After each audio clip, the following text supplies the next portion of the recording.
Hello, welcome to the introduction video to the main spreadsheet. Once you're emailed the link to the main spreadsheet, go ahead and download it to your desktop. Once downloaded, you should have this exact template in Excel. At the top here, you'll notice there's a list of examples for your reference. I'll be going into what all these headers mean, where you get the information from. Before I do that, I really want to emphasize to you how much of a lifeline this spreadsheet is going to be to you. It is going to keep you organized. In business, you need to be organized because if you're organized, then you are going to be efficient with your time. You're going to spend less time wasted searching for things because guess what? All of it's going to be in one place. This is a one and done kind of file. You will be putting in all the information you have from calls you've had with motivated sellers, information about their homes. All of it will be here so that you can access it in one place. You can access it pretty much from anywhere. You can search through the file. Excel is pretty user-friendly and it's easy for you to find things pretty quickly. So understand that if you want to stay on top of things, this is the way to do it. Learn from us, learn from our trial and error. This will help you stay on top of things. You may have thousands of contacts.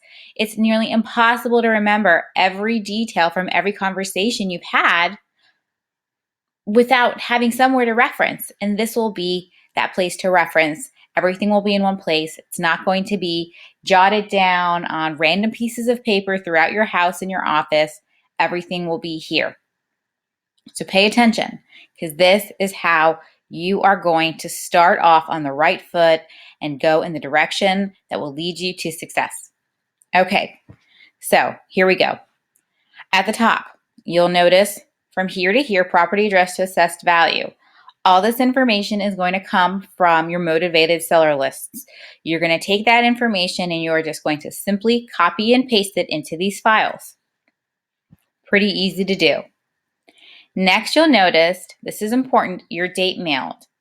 So once you've printed off your letters, mailed them, we need you to come in here and fill out the date you mailed them.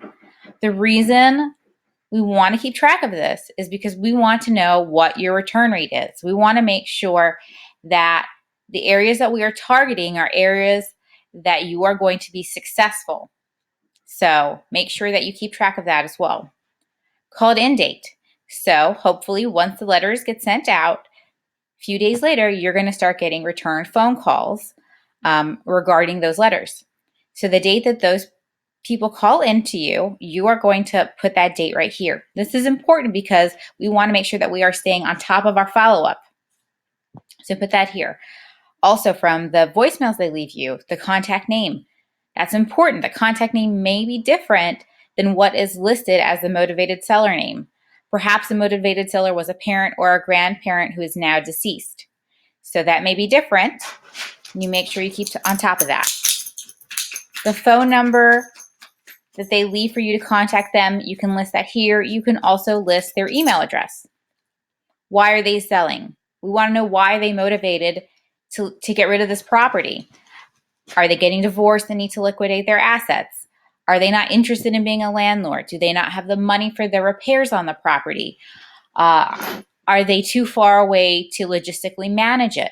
Any of those reasons, fill them in here. All right, property information.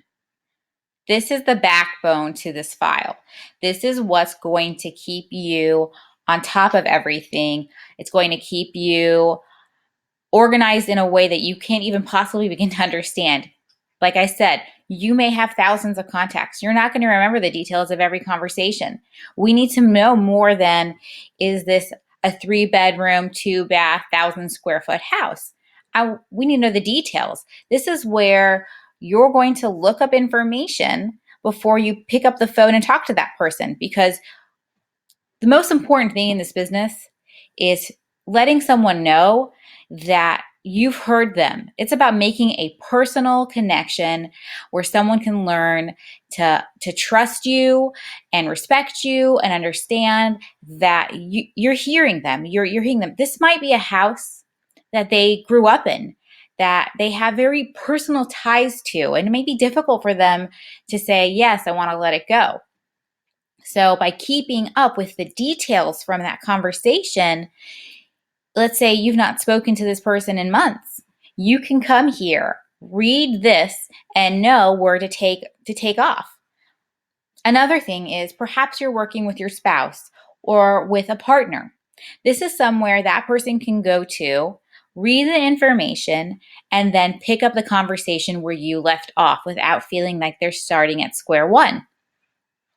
Obviously, we're going to want to keep basics in this as well. 2 beds, 2 baths, square footage, does it need repairs, is it vacant, rented? All that information is important too, but don't forget about the details. It's super important. Comps, this you'll get from your research when you're looking up values for properties online on Zillow or Realtor.com. So that's where you'll keep lists of this here. And then hopefully from the conversation you've had with the seller, you'll be able to find out what the lowest price they'll take for that property is, and you'll list that here. Here in red are examples for coding the spreadsheet. Excel is incredibly user-friendly, and it's wonderful because you can sort the information, you can keep the stuff you want to access at the top, information where it's a bad contact, bad address, people not interested, you can file those to the bottom. And the way you can do that is by starting off listing it alphabetically, and then you can numericize it further so that it'll be sorted. A1, 2, 3 for attempted contact, first, second, and third time. This is important because what we teach in the system is that we want you to call your motivated seller or return their phone calls and to contact them every day consecutively for 3 days. So this is how you keep tabs of that. A1, A2, A3. Call back when you've had a callback conversation or you need to call them back. Let's say you've had a conversation, they're not interested, you can just file it to the bottom and list it as a Z, not interested. If you've had no luck in reaching that person despite your return phone calls, follow-up text messages, you can then file them as a Z non-contact. Z bad address, you're going to have about a 5 to 10% return rate on letters. This is how you can then list it. It'll file it to the bottom. As you work with the spreadsheet, you may come up with different ways of coding things. Let's say we get a really great voicemail. Someone's super interested. They're super motivated. We've had a wonderful phone call with them. Sometimes my husband and I will list it as AAA. That way it goes to the very, very top. Make sure we're not going to lose this contact. We are going to stay on top of it and keep up with this motivated seller. So that's the basics. Don't get overwhelmed. You can do this. It's important to stay organized. We are going to help you. This is it. Make sure you pay attention to this file. You keep it updated. After every phone call you have, come to this, put the information here. You will be so glad you did. And that's it, guys. This is the end of your introduction video.